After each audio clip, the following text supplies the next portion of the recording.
What's up, guys? It's Will back again, and today we're actually here to record a preview video for another Star Wars Hot Toys piece that is very much anticipated by a lot of different people, including myself, to be honest, but there's more to this piece than meets the eye. So this is one I think that's going to be a little bit controversial. We'll see how controversial my take is on this one, but we're going to get into it. So let's go ahead and get it started with Bo-Katan. Bo-Katan from Mando Season 2. The show that has just taken the world by storm, even when it's not even going on right now. The season 2 has ended. People are still talking about Mandalorian. It has raised Star Wars to new levels. And here we are. We're getting every person who's ever appeared in the Mandalorian show at this point. So, and I'm not necessarily complaining. I mean, a lot of these characters I do really want, like IG-11's coming out. I have that on pre-order. I'm super excited for it.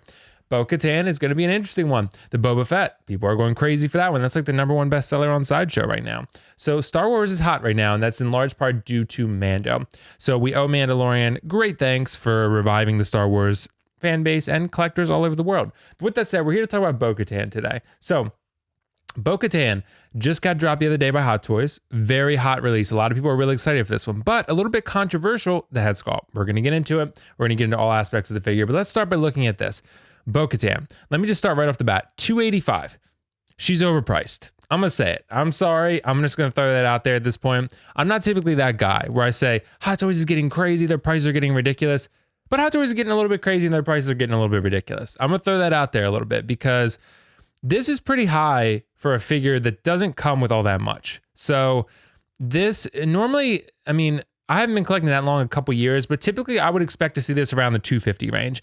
Like when this was put on Sideshow, I expected to see about $250. I've heard that in Hong Kong it's retailing for $225. Sideshow normally, upcharges by about a quarter or maybe more, so about $60, typically $50 to $60. So $285 is typical based on what they're charging in Hong Kong. So very interesting that we're seeing this figure for $285. Will a lot of people still pre-order it? Probably. So because I think this is going to be a really popular figure, even at the price point. But let's go ahead and take a look at what she looks at, what she comes with rather, so we can at least get an idea kind of what we're dealing with here. So instead of kind of going through all this, I mean, you guys can read this. I mean, she's got a bunch of different articulation points. This is all technical stuff that not all of us really care that much about. What we mostly care about is the blasters, the grappling hook, one dagger blade that can attach to the gauntlet, a jetpack, booster fire effect accessories, a comm link. That's pretty cool, but will most people use it? Probably not, to be honest. But it's cool that it's there. A cruiser diorama accessory. I think that's kind of how they're justifying the price, the base, the diorama base. Guys, I don't know. It's super simplistic. We'll take a look, but it's very bare. 11-inch figure, so a little bit taller than your normal male figure that's normally about 12 inches plus, depending on the figure. So a little bit shorter there. But, everything else is pretty typical. Let's take a look at the figure here. What I want to look at to start, everything she comes with. So the outfit looks incredible. I think this looks really, really good. When I'd be displaying my Bo-Katan, honestly, I'm probably not even going to use the head sculpt. As she is, unhelmeted most like a decent amount of the time. So I feel like you more so see her like this than you do like this with the helmeted badass look on. But for me, I would display her with the helmet on because I really like that look. I think this is a cool helmet, a very cool costume design. I think it's a very nicely done figure and it suits the character really effectively. I mean, it worked great for the character in the show. Hot Toys has nailed the representation, the likeness, all that. But the likeness of Katie Sackhoff, that's where things come into question here. I think this is like a 70% sculpt. I mean, I really think this one needs a lot of work, but Hot Toys has done this pretty effectively lately. I mean, the Wasp sculpt, when that originally came out with the proto, wasn't looking too good. So, but when it came out final product, it looked pretty damn good. It's still not perfect, but it's a lot better than the proto was. So I'm hoping the Hot Toys is able to do that this time. What we normally expect with Hot Toys is the backwards, the opposite. We expect great proto, a little bit of decline in production. Not the case lately. A lot of times they've improved them, like Gamora, for example. I feel like they improved actually the final product compared to the prototype. So yeah, it's not great. Her blasters, very cool. Her gauntlets, just part of the costume, really. The holster is all part of the costume. There's the comm link there. That's pretty cool. Is it essential? Will most people use it? Probably not. I mean, you might, but probably not. Hands, pretty much basic. The jetpack, that's pretty cool. It comes with the fire accessories. You could put it in a flight pose, possibly, and then, have the jetpack there, because it does look like it is a dynamic stand. The base. It's hard to see from this angle. We'll look at some more detailed shots of it, but it's just a base with a railing. So I'm not exactly sure how that's a diorama base. I mean, the background, I guess, that it comes with, but that's pretty cheap. I mean, like, you know, I don't feel like that's particularly enticing as a collector. You know, I don't feel like that's like I must have that backdrop. Like most people don't even use them from what I've seen.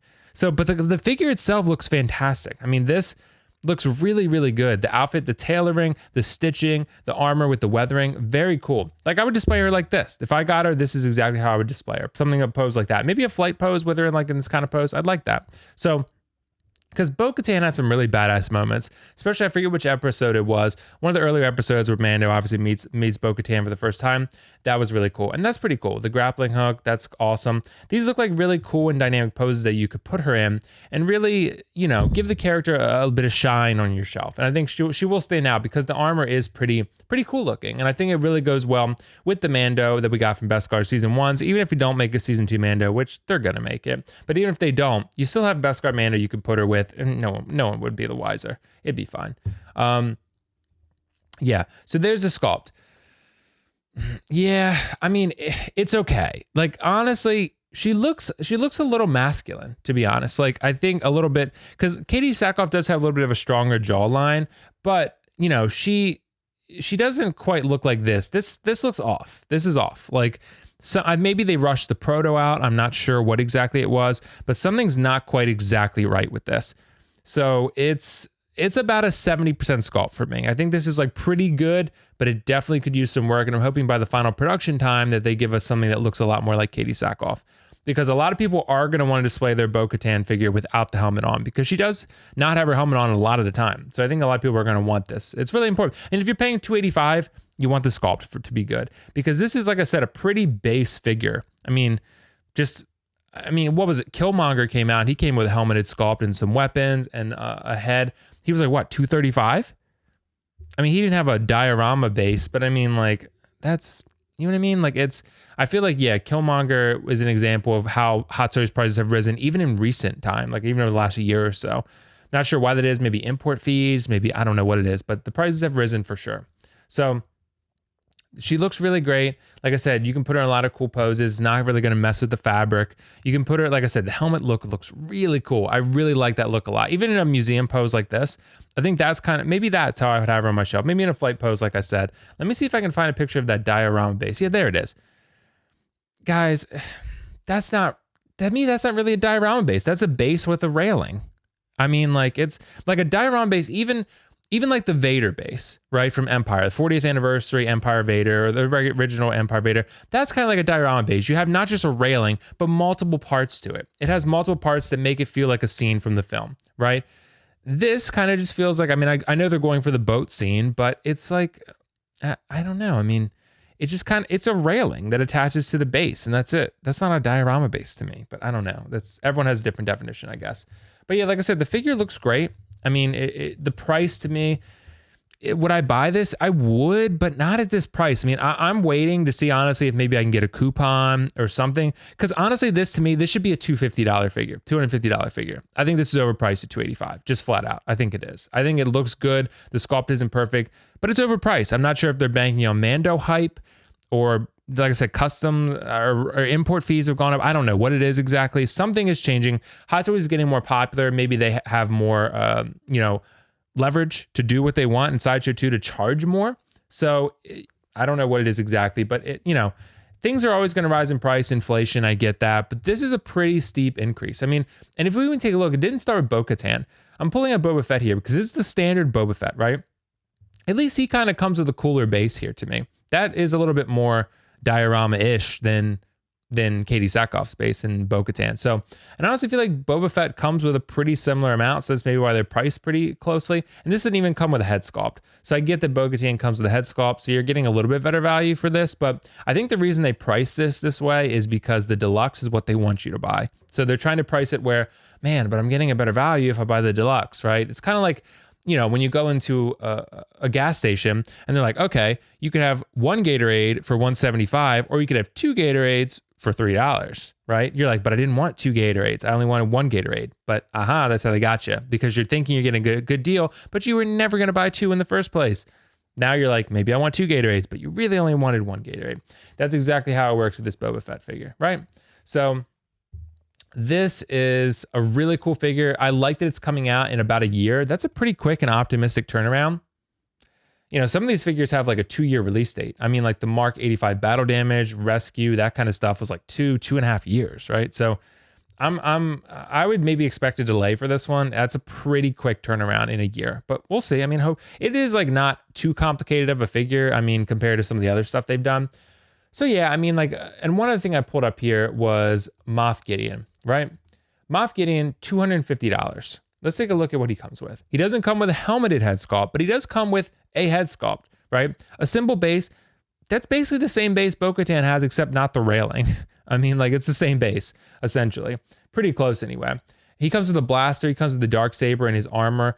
Like, that's a pretty base figure, and it's $250, right? I feel like that's pretty fair like, nowadays for Hot Toys going rates. I feel like Bo-Katan should be $250, $260 tops. I mean, she should be around the price of what Moff Gideon is, in my opinion.